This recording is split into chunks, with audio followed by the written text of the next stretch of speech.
Welcome back to Block Bumping. This time we're in the A League. This is event 3 instead of event 1. Last time out, Moon Menace jumped 5 spots into the lead. Sixers and Aerators follow suit in second and third. So we just had this event, so let's just look at the run that did the best in the B League. Floral Patches had the idea of a near perfect run there. The first marble pushing the block way far into the 35. And then the second and third one just give 2 enormous pushes as well. So let's see if any teams can do as good here. First up on the block is the Wildwoods. Just qualified for their first A-League season, already down in last place. Well, technically it isn't a last place due to the fact they're tied with both the Monochromes and Cackling Crows. That first marble pushes the block to around 24. They have 2 marbles coming in right behind them.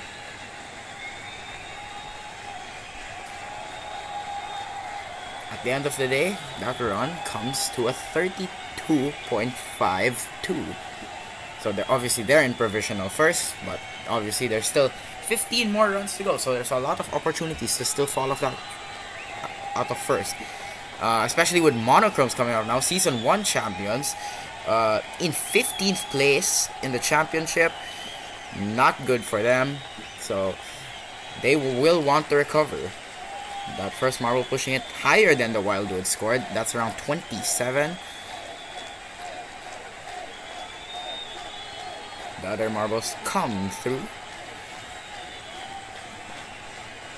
And they push it well into the 35. If we're going off the B-League scores, that's around a top 5 finish. But of course, this is the A-League, so anything can happen here. Cackling Crows now, new team in the league, just joined last season. A surprise qualification after a win in the qualifiers has them participate in their very first A-League. Unfortunately, they are not making very good use of that. They're currently also tiebreaker last with the Monochromes and Wildwoods. They send all 4 marbles very tightly packed together. And their run falls short of the Wildwoods, 32.47.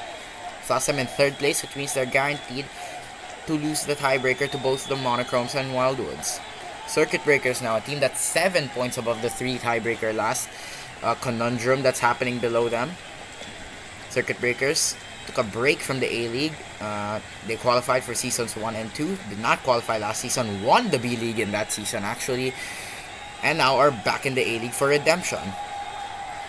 They currently sit 13th place, which is on track for them considering their finishes of 14th and 12th in the 2 A-League seasons they participated in. Ooh, nice slam into the block, the last marble there. But it's not enough to get up to the other 3 teams. A 32 flat has them in 4th place. Musketeers now, a team that's tied with the Circuit Breakers. A lot of tiebreakers down at the bottom of the order. So it's really, really close there. Musketeers, perfect qualification in Mercy's Algodo League so far. All 4 seasons, they were there.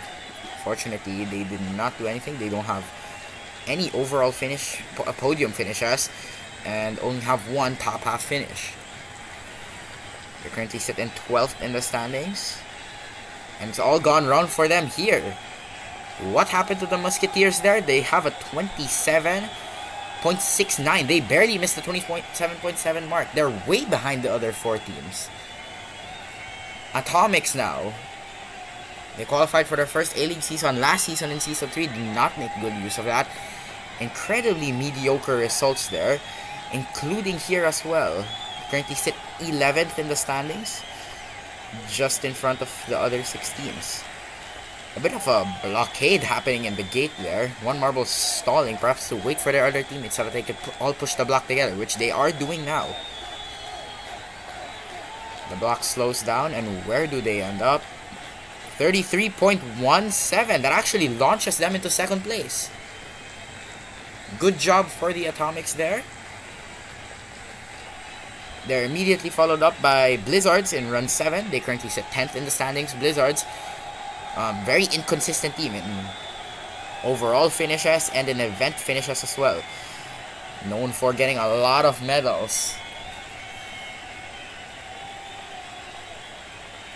No medals yet here this season though, so they are going to try to get one.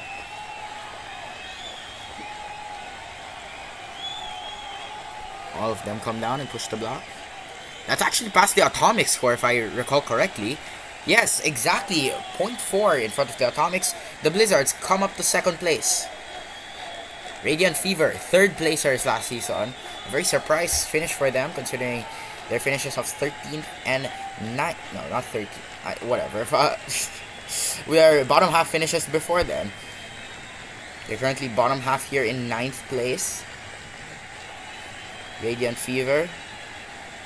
That second marble though is stalling in front of the block. That's not good. You want to ideally stay close to the block as possible so your teammates can hit it properly. And yeah, it's unfortunate for them. They slapped themselves in 28. They slapped themselves to a score of 28.72. 7th. Here in the halfway mark of block bumping, Monochrome still hold the lead. Blizzards, Atomics, Wildwoods, Cackling Crows, Circuit Breakers, Radiant Fever, and Musketeers round out the current results. 8 more runs to go. Balls of Drought start us off in the second half of this event. Season 3 champions. An immediate championship after their dismal hosting season. That marble seemed to be floating through the bowl actually, which is kind of funny. They pushed the block to around 21 to 22 meters. Hard slam into the block. Where do they end up? That's around the 30 mark. Ooh, nearly a 30.7. Oh, it is a 30.7, which is only enough for 7th place. Next up is our host, the Hive Drive. Currently doing pretty in 7th place right now. They go through the bowl. Hive Drive, winners of Season 2 B-League, qualified for Season 1 and 3 A-League.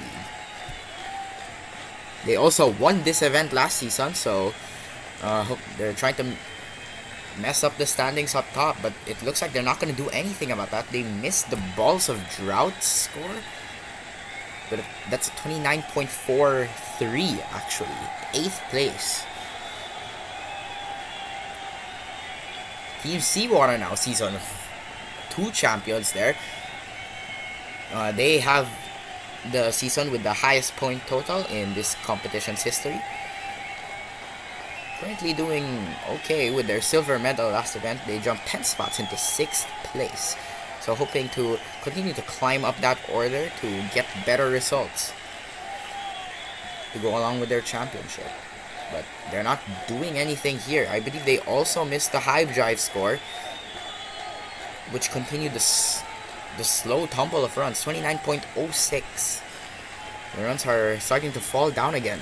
If you remember B-League, there was this brief period of time also where runs kept tumbling down. No one improved. Furnace Blasters, second placers actually last season, for a nice job for a team that has never competed in history prior to that, aside from the Waitlist League, which they immediately got promoted from after they won that. They're currently tied with the Ghostly Grace in 4th. But that run isn't going to be good.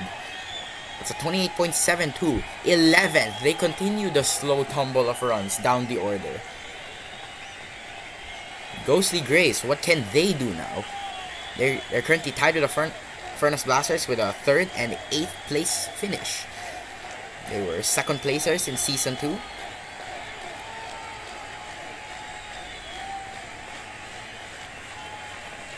Into the block they go. That marble taking their time in the bowl, waiting for their teammates to probably settle down. They push it way past the 30, that's good. And then final run results get into the 34.39. The Ghostly Grace takes 2nd place. Good for them. They currently sit 4th in the standings. This could allow them to challenge for the top spot.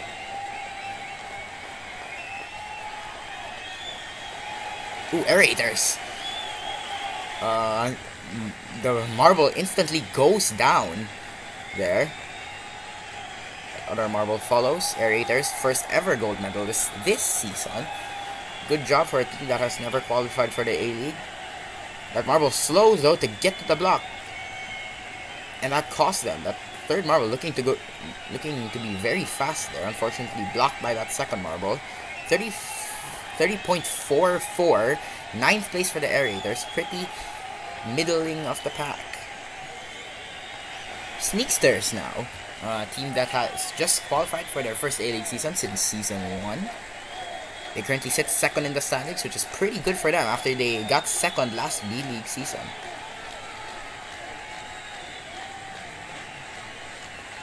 No gold medals yet in this competition's history of the A-League, despite them leading the championship for a bit in Season 1. They hope to overtake the Moon Menace, who are at the top right now. See the run past the 33 mark, which is already guaranteed them a podium. 33.84, third place for the Sneaksters. This could allow them to challenge the Moon Menace. Unless said Moon Menace does anything that can mess up the podium. Monochromes on for their first gold medal in quite a while. Moon Menace, of course, gold medalist last event in Team Pursuit. Just barely beating out Team Seawater to that title. Oh, pretty messed up entry for those two marbles back there as well. 25 or 26 mark there. They hit the block. It's only just past the 30. I don't think that's going to be a good score there. See, 30.16. They can't do it. The Monochromes get gold.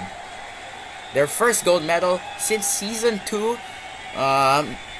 Ghostly Grace and Sneaksters will come home in the podium spots. Good for them. They're both in the top 4.